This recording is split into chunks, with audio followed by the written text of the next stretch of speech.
Olá, boa noite. Começa agora o Jornal da Justiça desta quinta-feira, 24 de junho. O Supremo tem maioria para manter suspensa a convocação de governadores na CPI da pandemia. Referendo da decisão da ministra Rosa Weber ocorre em sessão extraordinária do plenário virtual da Corte. Esse é um dos destaques desta edição. Você vai ver também. Ministro Alexandre de Moraes determina que deputado federal Daniel Silveira volte para a prisão por violações à tornozeleira eletrônica. Por maioria, a STF decide pelo fim da preferência da União na cobrança judicial de créditos da dívida ativa. Tribunal Superior Eleitoral mantém multa a pastores e candidata por propaganda eleitoral durante culto religioso.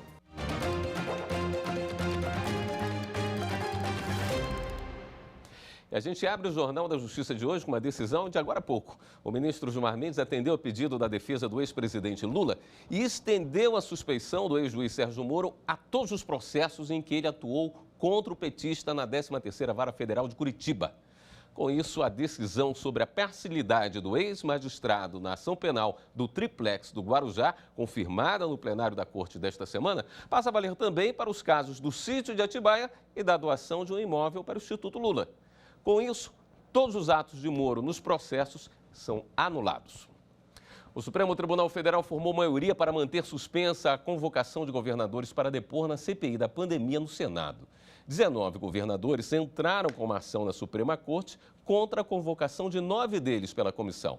Para eles, a medida viola o Pacto Federativo.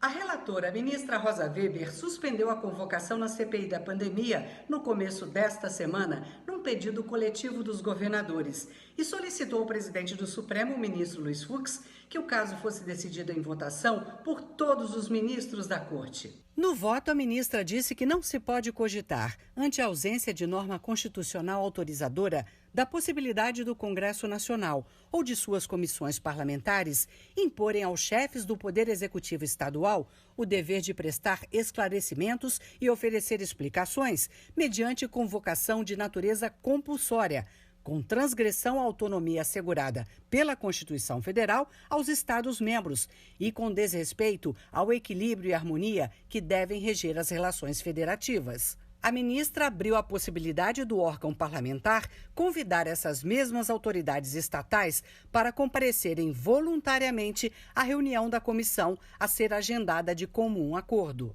Os ministros Edson Fachin e Carmen Lúcia seguiram a relatora. Gilmar Mendes, Marco Aurélio e Alexandre de Moraes também acompanharam a ministra, mas com ressalvas.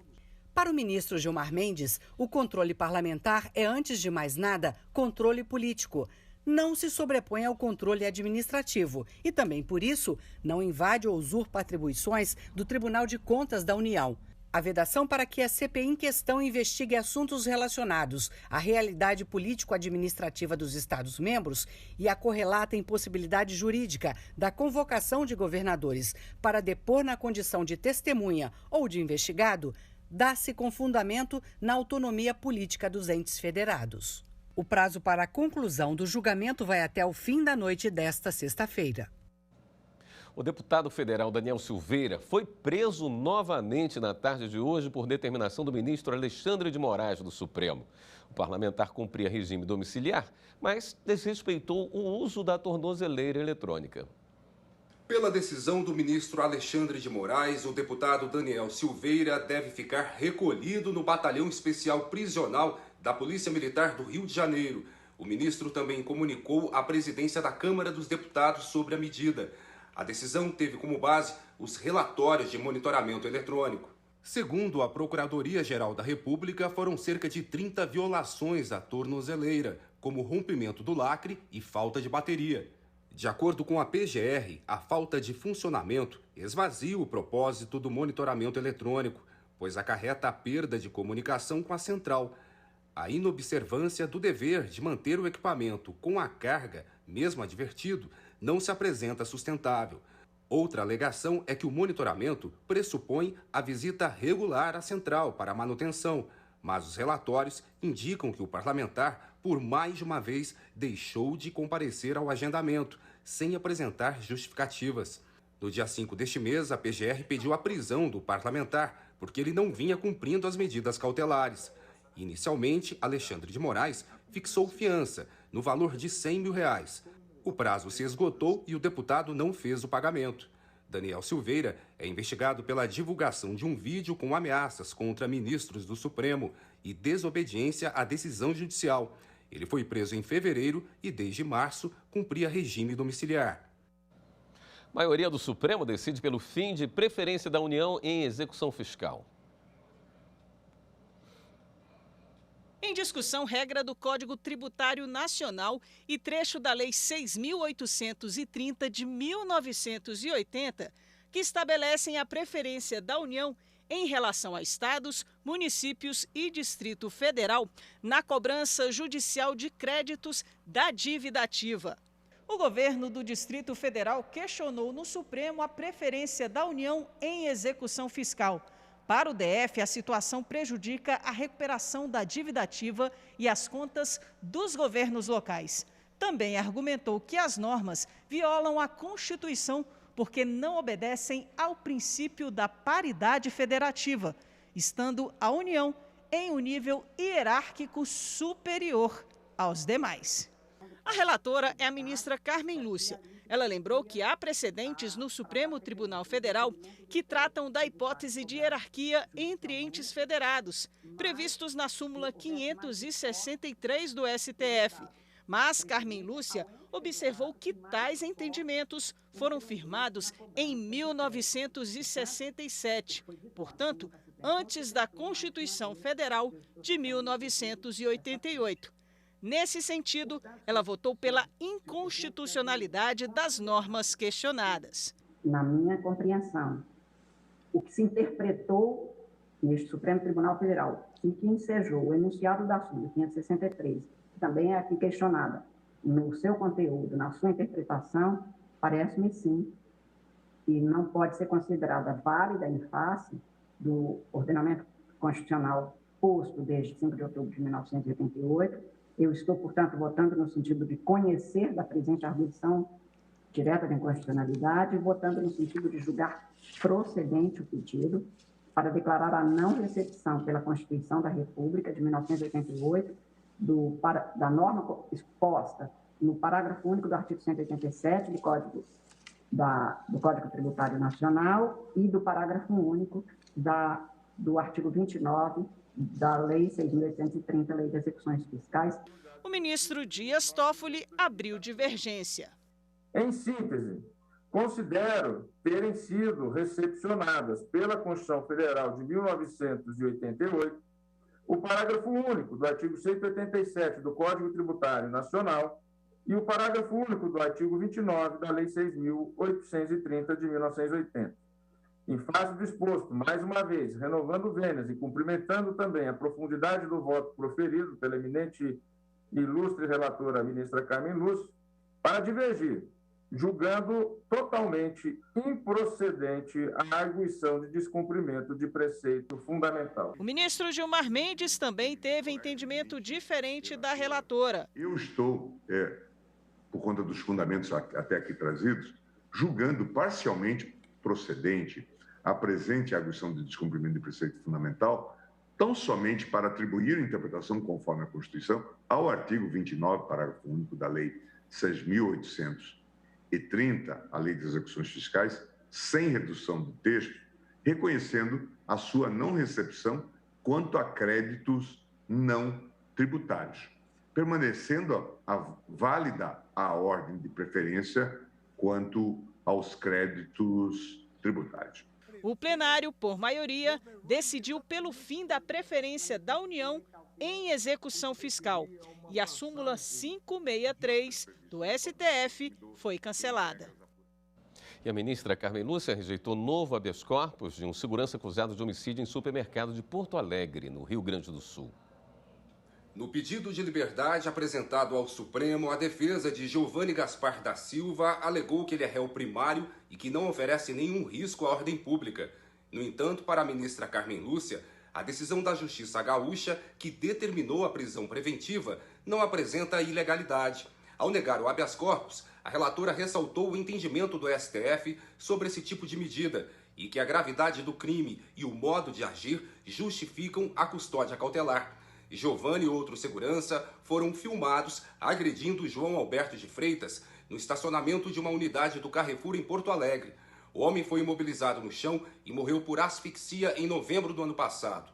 Em abril deste ano, a ministra Carmen Lúcia já havia rejeitado outro pedido da defesa para revogar a prisão preventiva. E veja a seguir, o Tribunal Superior Eleitoral mantém multa a pastores e candidata por propaganda eleitoral durante culto religioso. Voltamos já.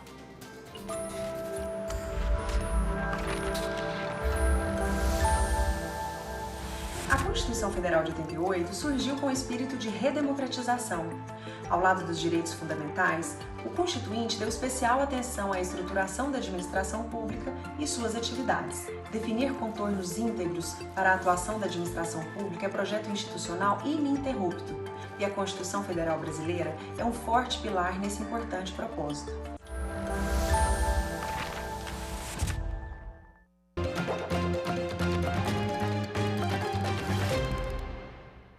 Na sessão desta quinta-feira, o Tribunal Superior Eleitoral manteve multa de R$ 5.000 aplicada a pastores de uma igreja evangélica de Pernambuco. Eles foram condenados por propaganda eleitoral antecipada em favor de uma candidata a deputado estadual em 2018. O tribunal entendeu que a irregularidade aconteceu durante um culto, o que é proibido pela legislação. O julgamento foi desempatado pelo presidente do Tribunal Superior Eleitoral, ministro Luiz Roberto Barroso. A lei proíbe é que se imiscua uma mensagem de natureza espiritual com uma mensagem de natureza eleitoral. E, nesse sentido, esse é o desígnio da lei. Pode-se até questionar a lei, embora eu, pessoalmente, ache que ela é acertada, porque eu acho que a ascendência que o poder espiritual fornece ao pastor religioso não deve ser utilizada durante o culto para... Você sabe o que é teste de integridade? É como se fosse uma votação oficial e serve para verificar se a urna funciona de forma correta. Neste mês, esse processo foi feito pela primeira vez em uma eleição suplementar. Foi em Petrolândia, Santa Catarina. O teste de integridade é uma das etapas de auditoria, ou seja, de verificação, do sistema de votação brasileiro. Na véspera da eleição, seja municipal ou geral, acontece o sorteio de uma urna eletrônica de alguma seção eleitoral do país. A máquina sorteada é levada para um local onde será monitorada até o final da votação, no domingo, e outra é colocada no lugar dela para a votação oficial. Então, é a sessão eleitoral número 83. Essa etapa ocorreu em Petrolândia, a cerca de 180 quilômetros de Florianópolis, capital de Santa Catarina. Pela primeira vez, o teste aconteceu durante uma eleição suplementar. Também foi sorteada a quantidade de cédulas de papel que deveriam ser preenchidas por 43 estudantes da rede pública de ensino da cidade. Ao todo, foram 389 cédulas. Eu fiquei ansiosa, fiquei muito ansiosa, então eu fiquei com muita vontade de fazer. Por isso que a gente foi chamado, para a gente dar o exemplo ao povo de Petrolândia. Porque daí comprova que daí não está sendo manipulado os votos. Durante as orientações repassadas aos alunos, um garotinho de 9 anos, irmão de uma das estudantes que participaria do teste, ganhou destaque. Foi para acompanhar minha irmã Raquel Klassen e daí o Gonçalo me chamou para ir lá em cima para votar na cédula de papel.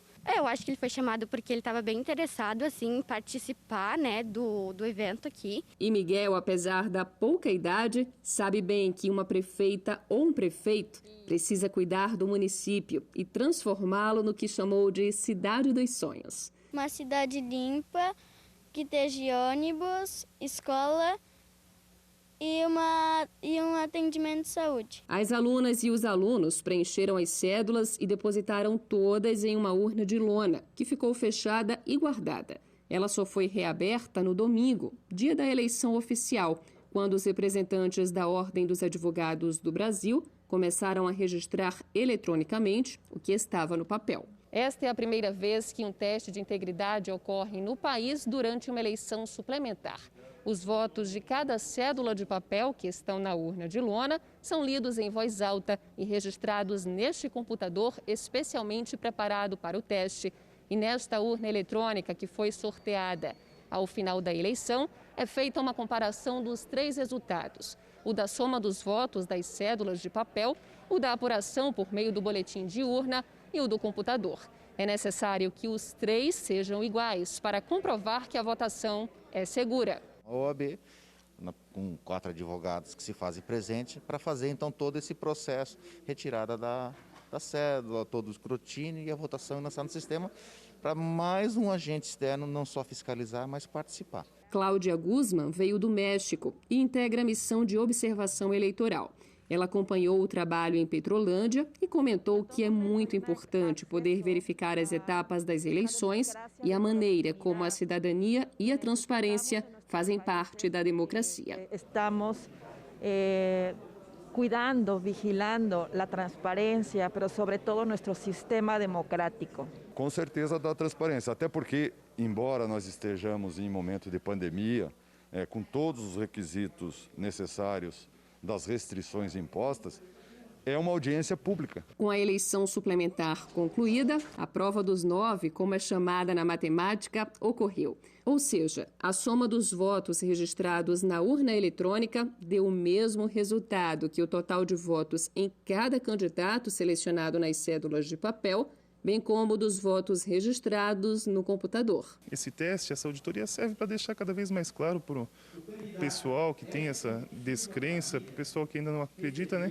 Qualquer um pode vir, qualquer um pode acompanhar. É um processo bem transparente e acho que serviu com o seu propósito. A 4ª turma do Tribunal Superior do Trabalho não reconheceu a existência de vínculo de emprego entre um corretor de imóveis e 2 imobiliárias. Para os ministros, a subordinação estrutural a que ele estava sujeito não caracteriza a relação de emprego. O corretor de imóveis prestou serviço para 2 imobiliárias que pertencem ao mesmo grupo por 3 anos. Na reclamação trabalhista, ele contou que atuava de maneira exclusiva e só realizava vendas permitidas pela empresa mediante o contrato de parceria com as construtoras e imóveis cadastrados. O Tribunal Regional do Trabalho da 17ª Região no Espírito Santo reconheceu o vínculo. Segundo o TRT, ficou demonstrado que havia subordinação estrutural, pois o corretor estava sob as ordens diretas de um gerente, ao qual deveria se reportar quando precisava se ausentar do plantão de vendas. Considerou presente também a pessoalidade, mesmo com a possibilidade de o corretor ser substituído por outro. No recurso de revista ao TST, as empresas sustentaram que o profissional prestava serviços na condição de autônomo e podia dispor de seu tempo e fazer parcerias sem qualquer exclusividade. Acrescentaram que, em nenhum momento, ele esteve subordinado, direta ou indiretamente, e que não havia ingerência ou fiscalização. O relator do recurso na 4ª turma do TST, ministro Caputo Bastos, observou que os elementos que caracterizam o vínculo de emprego estão previstos no artigo 3º da CLT. Conforme o dispositivo, considera-se empregado toda pessoa física que prestar serviços de natureza não eventual a empregador, sob a dependência deste e mediante salário. Conforme o relator, a relação de emprego estará presente quando comprovada a não eventualidade dos serviços prestados, a pessoalidade do trabalhador contratado, a subordinação jurídica e a onerosidade. No caso da subordinação jurídica, é necessário a presença de todos os elementos que compõem o poder hierárquico do empregador, os poderes diretivo, fiscalizatório, regulamentar e disciplinar. Ainda segundo o ministro, ausente um desses requisitos, não há vínculo de emprego, e sim relação de trabalho. A decisão foi unânime e não houve recurso. O STJ realiza a 6ª edição do projeto Fale com o Presidente. Vai ser segunda-feira, dia 28 de junho. O presidente do Superior Tribunal de Justiça e do Conselho da Justiça Federal, o ministro Humberto Martins, vai receber na próxima segunda-feira cidadãos de todo o país para a 6ª edição do projeto Fale com o Presidente, de mãos dadas, magistratura e cidadania. O presidente da corte recebe até 18 convidados individualmente. As demandas são registradas, encaminhadas e solucionadas dentro das possibilidades do STJ. As audiências públicas são realizadas toda a última segunda-feira de cada mês e cumprem todos os protocolos de segurança sanitária contra o novo coronavírus. Para participar, é preciso enviar o pedido de inscrição para a ouvidoria do tribunal pelo e-mail falecomppresidente@stj.jus.br. A solicitação deve ser feita com até 72 horas de antecedência da data prevista para a audiência. E no próximo bloco, a Justiça determina que o Ministério da Saúde envie com urgência mais vacinas para Rondônia. É depois do intervalo.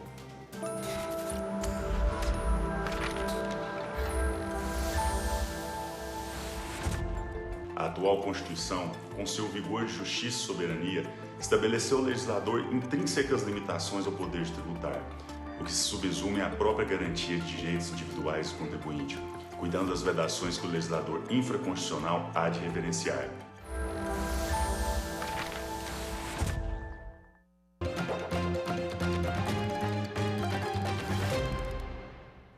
O Ministério da Saúde deve enviar com urgência, no prazo de 72 horas, mais vacinas para Rondônia.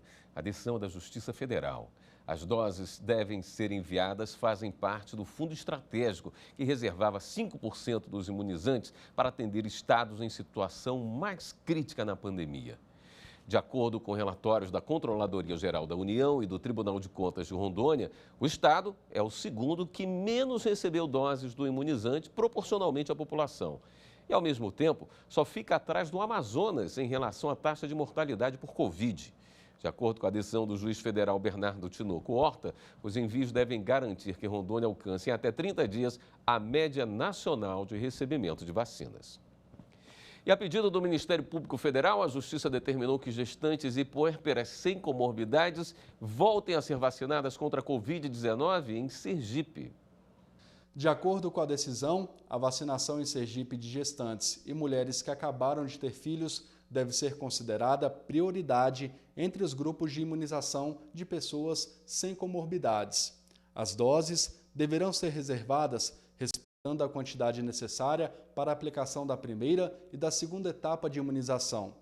Para receber a vacina, gestantes e mulheres com filhos recém-nascidos só precisam apresentar um documento que comprove a situação. Não é preciso indicação médica. A decisão da Justiça veio depois de uma ação proposta pelo Ministério Público Federal em Sergipe e deve começar a ser cumprida no prazo máximo de 48 horas.